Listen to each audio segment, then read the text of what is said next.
In this video, we are going to discuss about the topic normalization in database management systems.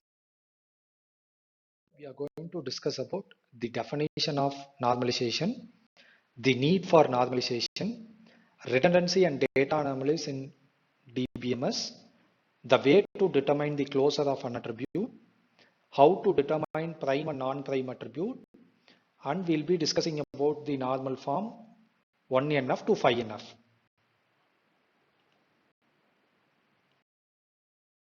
Basic definition of normalization. Normalization is a process that improves or optimizes the database design by reducing data redundancies.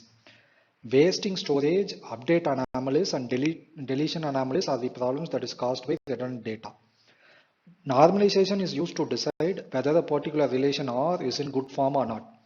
In case if the given relation R is not in good form, normalization will decompose the relation into multiple relations, namely R1, R2 up to Rn, such that every decomposed relation will be in good form. Also, the decomposition is a lossless join decomposition. Normalization is to avoid redundancy by storing each fact within the database only once. To put the data into a form that conforms to relational principles or to avoid repeating groups. For example, we can have single valued attribute or each relation represents only one entity. Then to put the data into a form that is more able to accurately accommodate changes. To avoid certain updating anomalies. To facilitate enforcement of data constraints. Normalization consists of multiple levels. So ranging from first normal form, second normal form, third normal form, BCNF, fourth normal form and fifth normal form. As the level increases, the redundancy of the data decreases, but the number of tables and the complexity in storing and retrieving of data keeps increasing. Normalization is to determine the closure of a given attribute. The closure of functional dependencies defined by A is the set of all attributes that are eventually defined by A. For example, let us consider the relation that consists of attributes A, B, C, D and E. Now A is able to determine B, B is able to determine the attributes C and D. Put together B and D, we are able to determine E. Then the closure of A is represented as the combination of attributes A, B, C, D and E. So usually the closure of an attribute is denoted by the symbol plus. For example, if you are going with closure of A, it will be represented as A plus, which is the set of all attributes of R. So the A is said to be as a super key of the given relation R. Let's go with one more example where the relation R consists of the attributes A, B, C, D, E, F and G. And the given functional dependence is that A is able to determine the attributes B, C, BC is able to determine the attributes D and E, D is able to determine the attribute F, C and F is able to determine the attribute G. Now we are going with the closure of the attribute A. From the given functional dependencies, we are able to find that the closure of A will be A, B, C, D, E, F and G. That is, it is able to determine all the other attributes of the given relation R. When we go with the closure of D, D is able to determine only F. So the closure of D will be able to determine only the attributes of D and F. Since A is able to determine all the attributes of the given relation R, A is said to be as the super key of the given relation. Move on with determining prime and non-prime attribute of given relation R. The attributes that are present in any of the candidate key is said to be as prime attributes, and the attributes that are not part of any candidate key is said to be as non-prime attribute. So let us move on with an example where the given relation R consists of the attributes A, B, C, D, E and F and their functional dependencies are given. The first step to determine prime and non-prime attribute is to determine the candidate key. So in order to go with candidate key, we are supposed to go with the closure of an attribute. So we'll start with the attributes that are not part of the right hand side of the given functional dependency. So from the above functional dependency, we are able to see that only the attributes E and C is not available. So we are going to determine the closure of the attributes C and E. Upon finding the closure of these two attributes, we are able to find that all the attributes are able to be determined. So C and E will be a candidate key. So the attributes C and E will be prime attributes All other attributes, namely A, B, D and F, will be non-prime attributes. For a relation to be in first normal form, the domain need to be atomic. We need to eliminate the repeating groups and no two rows will be identical. A repeating group is derived its name from the fact that a group of multiple entries of same type can exist for a single key attribute occurrence. Consider the relation here where it consists of three attributes, namely roll number, name and courses. We are able to see that the attribute course is non-atomic where there are multiple courses that is enrolled by a single candidate. For example, a student with roll number 101 has enrolled for 4 courses and the courses attribute has non-atomic value where it has more than one value for the attribute. So in order to convert this into first normal form, we will be converting this attribute course into atomic such that there will be 4 entries for the same record with different course name. For a relation to be in second normal form, it should already be in first normal form, that is, all the attributes should be atomic. And all non-prime attributes are fully functionally dependent on any key of relation R. Example of relation R, which consists of attributes A, B, C, D, E and F and their functional dependencies are given. Then we are going to determine the prime and non-prime attributes. So we need to find the closure of the given attributes to determine the prime and non-prime attributes. So upon finding the closure, we are able to determine that A and BC are the candidate keys. So the attributes A, B and C will be the prime attributes and the attributes D, E and F will be non-prime attributes of given relation R.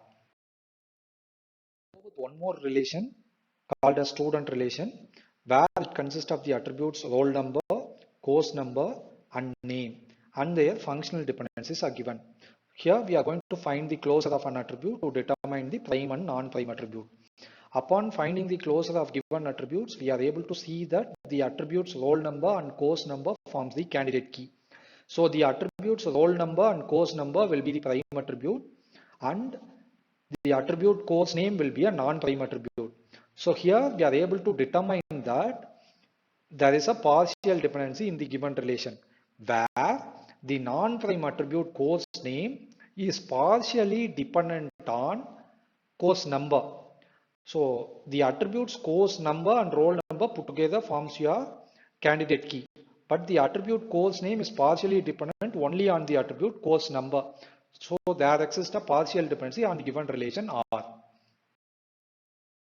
The given relation into second normal form, we will be decomposing the relation such that the first relation will have the attributes roll number and course number and another relation will have the attributes course number and course name. Third normal form, for a relation to be in third normal form, it should already be in second normal form. That is, all the attributes should be atomic. There should not be any partial dependency in the given relation. Further, no non-prime attribute should be transitively dependent on candidate key.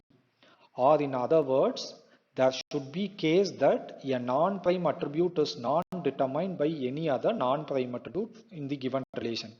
Let us consider an example here where the relation consists of 4 attributes A, B, C and D and the candidate key is B and C.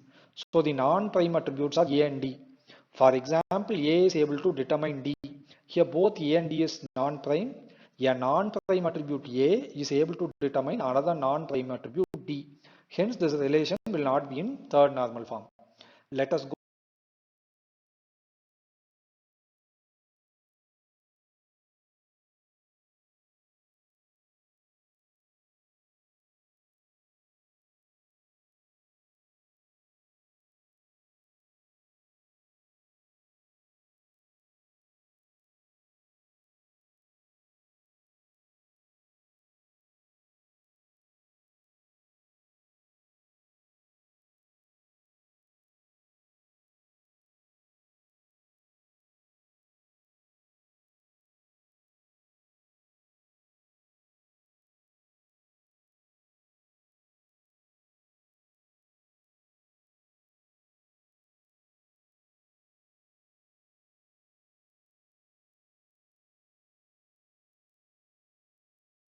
In order to convert this relation into third normal form, we will be decomposing the relation into two, such that the first relation consists of the attributes A, B, C and D, and the second relation consists of the attributes D and E.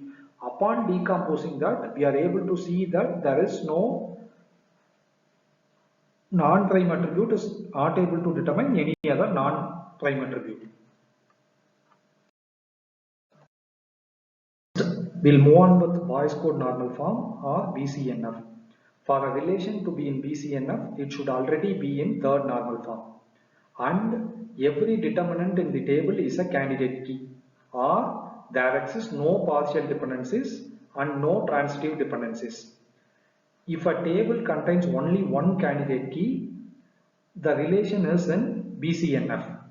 And if it has two attributes of the form or A comma B, the relation is always in BCNF.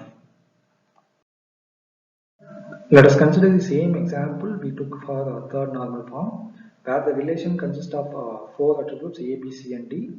Upon determining the closure, we are able to see that the attributes A, B, C are the candidate key. So in the first example, there exists no partial dependency, no transitive dependency. So it is in BCNF. Next, let us include one more functional dependency into the same example, where now the attributes A, B, C are prime attributes, and we have an attribute D which is partially dependent. Hence, this is not in third normal form. So, if we convert this relation into BCNF, we will be decomposing the relation into two, such that the first relation will have the attributes A, C and D, and the second relation will have the attributes D and B, which will eliminate the partial dependency of the given relation R. Next, we will move on with fourth normal form. For a relation to be in fourth normal form, the given relation should already be in BCNF, and there exists no multi-value dependency. Let us consider an example here. The relation consists of three attributes: employee name, project name and manager name. Here we are able to see that employee name is multi-value dependent on project name and employee name is multi-value dependent on manager name. So hence there exists a multi-value dependency in this relation. So in order to again convert this into fourth normal form, we will be decomposing such that the first relation will have the attributes employee name and project name, and the second table or the relation will have the attributes employee name and manager name. We move on with fifth normal form. For a relation to be in fifth normal form, it should already be in fourth normal form. And if there exists a joint dependency, it is in fourth normal form but not in fifth normal form. Else, if joint dependency exists and only trivial joint dependency exists, then it is in fifth normal form.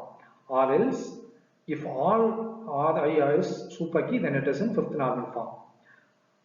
Joint dependency is the attributes of the given relation R1 up to Rn is said to hold over a relation R if R1, R2 up to Rn is a lossless joint decomposition of R.